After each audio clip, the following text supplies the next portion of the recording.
राधे राधे, जय श्री कृष्णा। कहानी संग्रह में हमारे सभी दर्शकों का हार्दिक स्वागत है। दर्शकों, आज हम आपको सभी कष्टों को हरने वाली व सभी कार्यों में सफलता प्राप्त करने वाली संकष्टी व्रत कथा पूजन महात्म्य आप लोगों के लिए लेकर आए हैं। इस व्रत को यदि 1 वर्ष तक कर लिया तो गरीबी पास भी नहीं भटकेगी। संकष्टी गणेश चतुर्थी का व्रत प्रत्येक माह के शुक्ल पक्ष और कृष्ण पक्ष की चतुर्थी को किया जाता है। कथा श्रवण करने से पूर्व यदि आप हमारे चैनल पर नए हैं तो सब्सक्राइब करें, वीडियो को शेयर एंड लाइक अवश्य करें।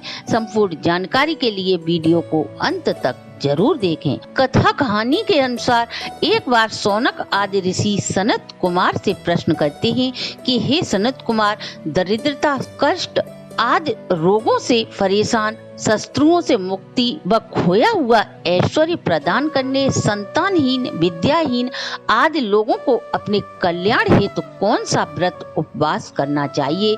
कृपा करके हमें बताने का कष्ट करें। तब सनत कुमार बोले, पृथ्वी वासियों के सभी कष्टों के निवारण हेतु मैं आप लोगों को एक व्रत बताता हूँ, ध्यान पूर्वक सुनो। पूर्व काल में अपने राज्य से निष्कासित युधिष्ठिर ने भगवान श्री कृष्ण से अपने कष्टों के निवारण हेतु उपाय पूछा। तब भगवान श्री कृष्ण ने उन्हें जो व्रत कथा सुनाई वही कथा आज मैं आप लोगों को सुनाता हूँ। संपूर्ण मनोरथों को पूर्ण करने वाला यह गुप्त व्रत मैं आप लोगों को बता रहा हूँ। सत्य युग में हिमाचल की पुत्री पार्वती ने भगवान शिव को पति के रूप में प्राप्त करने के लिए कठोर तपस्या की। तब भगवान शिव उनकी तपस्या करने पर भी प्रकट न हुए। तब पार्वती ने अनादि काल से विद्यमान गणेश जी का स्मरण किया।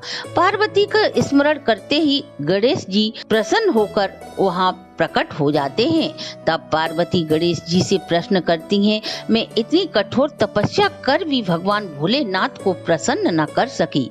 अब मेरे कष्टों के निवारण के लिए जो व्रत नारद जी ने कहा था वह व्रत कौन सा है? कृपा करके आप मुझे बताएं, उस व्रत की विधि क्या है? पार्वती के कष्टों के निवारण हेतु भगवान शिव को प्रसन्न करने वाले उस व्रत का वर्णन प्रेम पूर्वक गणेश जी पार्वती के सम्मुख करते हैं।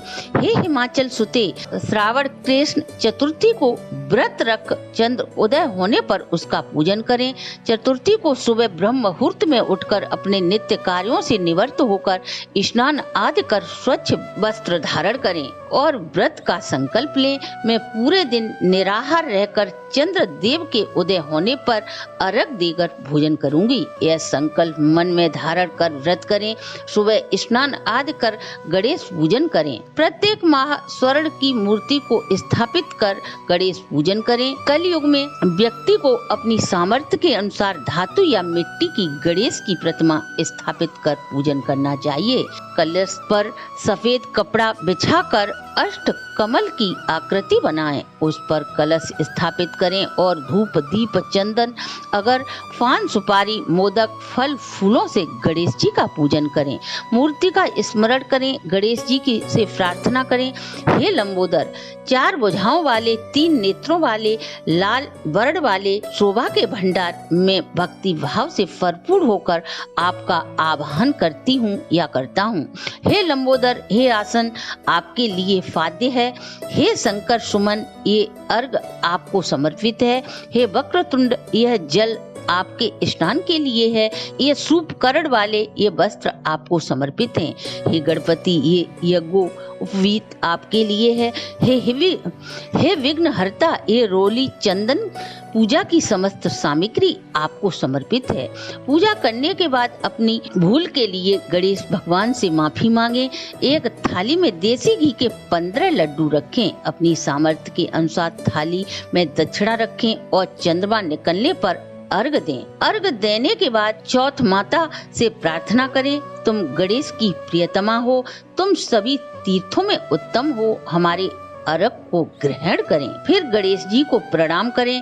हे गणेश जी, आप समस्त इच्छाओं की पूर्ति करने वाले हो, आप मुझ पर प्रसन्न हो। पूजा करने के बाद ब्राह्मण को भोजन कराएं, 5 लड्डू देकर उसमें दक्षिणा देकर विदा करें। इस प्रकार चिरकाल तक इस व्रत को करें। यदि आप चिरकाल तक इस व्रत को नहीं कर सकते तो 21 वर्ष तक करें।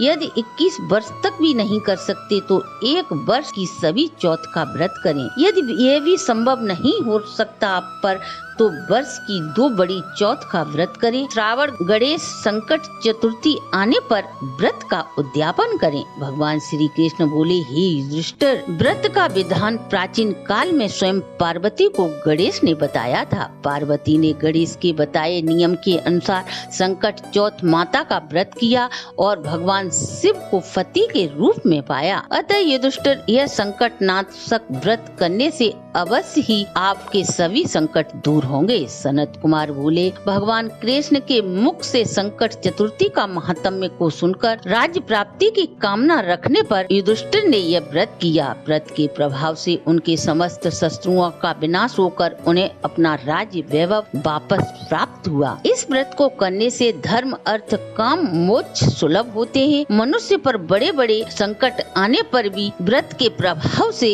उन संकटों से शीघ्र ही निजात मिल जाती है। सीता जी के अन्वेषण में पवन पुत्र हनुमान ने संकट चतुर्थी का व्रत कर सफलता प्राप्त की थी। प्राचीन काल में राजा बलि के संकट से ग्रस्त रावण ने भी यह व्रत किया था। अतः यह व्रत सभी मनोकामनाओं की पूर्ति करने वाला है।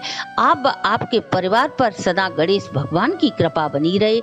इसी शुभकामना के साथ आज की वीडियो को हम यहीं विश्राम देते हैं। अगर आपको हमारी प्रस्तुति अच्छी लगी हो तो आप हमारे चैनल को लाइक, सब्सक्राइब और शेयर करें।